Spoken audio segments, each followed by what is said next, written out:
The history and origin of Karachi hatch chicken.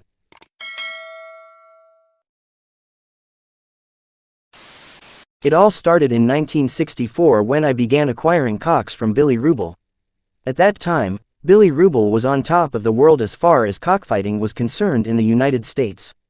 Billy was winning in most of the major tournament and derbies dating back to 1960. What I like best about the Billy Rubel cocks is that they were extremely good cutters and had the wallop of a mule when they hit you, and they would keep on fighting up to their last drop of blood. In 1966, I invited Billy Rubel to come to the Philippines to fight in the international. At that time and up to 1968, the international fights were always a main of Duke Hulsey against all, and thereafter, a series of big hack fights. Billy brought with him 40 cocks. In that batch there were 12 brothers that were marked right out left nose ROLN.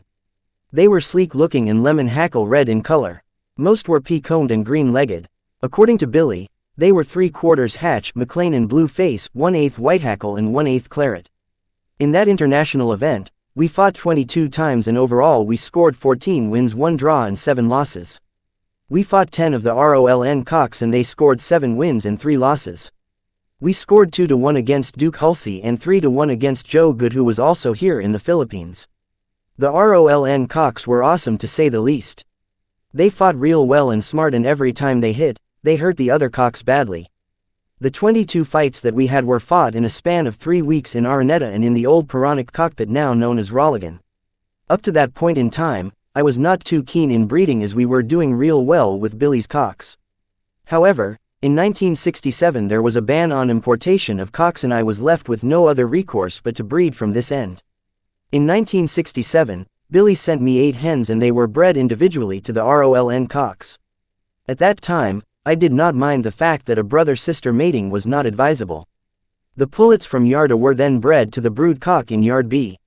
The pullets in Yard B were bred to the brood cock in Yard C, and so on in the other yards.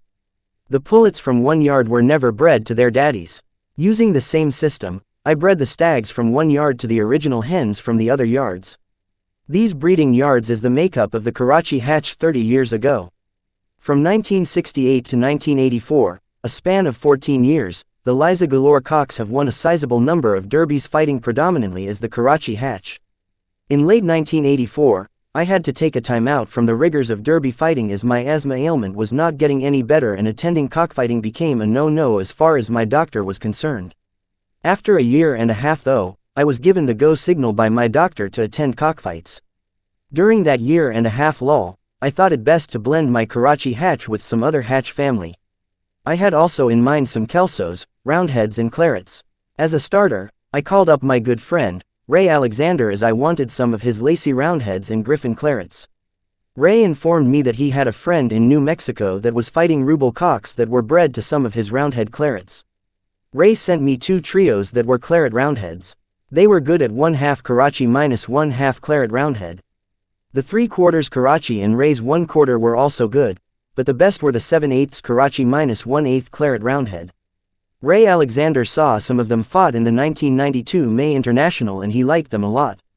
In 1995, my cousin Bomboy and I were introduced to Larry Powell by Mac White, and it turned out the Larry Powell was the same man from New Mexico that Ray Alexander said had Rubels. We invited Larry Powell to come over for the 1995 International Derby. Larry informed us on the authenticity of his Rubels.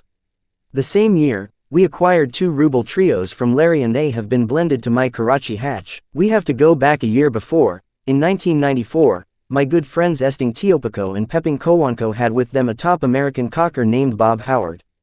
The Bob Howard cocks were Murphys, Kelsos, and hatch. Bob informed me that his hatch blood were either McLean's or Billy Rubel hatch. There was one particular cock in the yards of Esting Teopico that was a brood cock from Bob that was a pure Rubel. That cock was loaned to me by Esting and I had that cock in the farm for 6 months. I named the cock Uncle Bob. I bred Uncle Bob to my pure Karachi hens. As of to date, the Karachi hatch 30 years after is more or less bred this way. It is 60% Billy Rubel ROLN, 15% Larry Powell Rubel, 15% Bob Howard Rubel and 10% Ray Alexander Griffin Claret Lacy Roundhead. So we have acquired other bloodlines from Johnny Jumper, Dan Gray, Mac White, Mike Glover and Donnie Joe Sparks. Their cocks were bred to our Karachi hens and their hens to our Karachi cocks. The 50-50 cross is what we fight in the regular Araneta circuit derbies. Somehow we feel that our Karachi hatch when bred to other good bloodlines enhances the capabilities of both sides. Johnny Jumper said this to me last year, Eddie, our friend Mike Glover wants to bring some of your rubles back home. That should pretty much tell you what they are today. Hey, 30 years is quite a long time. Disclaimer: no copyright infringement intended. All music, picture and videos inserted belongs to the rightful owner. For educational, documentary and entertainment purpose only.